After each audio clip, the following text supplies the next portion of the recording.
خوږو کتونکو دې وخت زه د خیبر پښتونخوا چې کوم د LHW پروګرام دی او هغې کې کوم زنانه کار کوي، کومې جینکۍ کار کوي، د هغوی د ټول صوبې د صدر چې کوم صدر د سعید پیروز د هغې سره ناست یم.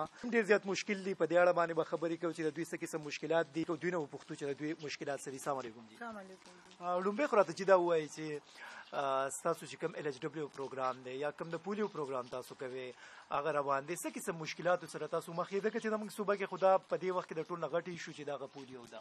او اول خو به زه د خپل پروګرام حوالې سره کوم مشکلات چې دي هغه ووایم.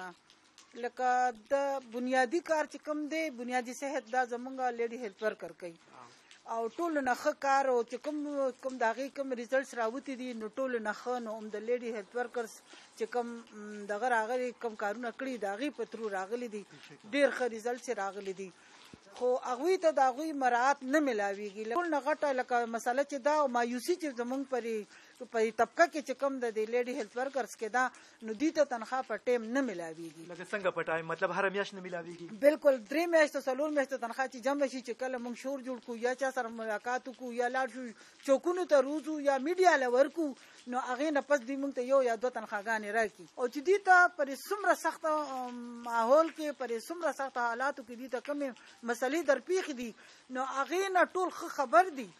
ځکه چې مشکلات چې کوم دي هغه ټیم ته دي، چې کوم لوی افسران دي خو یا ګاډو کې ناست دي بلټ پروف کې او یا په دفترونو کې ناست دي، خو ټیم چې کوم دی هر ماشوم ته ځان رسوي، هره دروازه ډزوي، هر حالات ته ځان مخامخ کوي، هغه ورننوځي. په هغې کې ډېر خلک داسې هم دي ټیمانو ته داسې مسله راغلی چې د کور خلکو ورسره بدتمیزي کړې چې نه یې ورکوو، خپې به در باندې ماتي کو بیا را نه شي.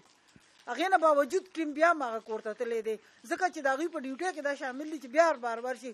ځکه چې دا زموږ یو قومي مسله ده، د پولیو چې کومه ده، د پولیو د بیماري دا زموږ یو نیشنل ایشو ده.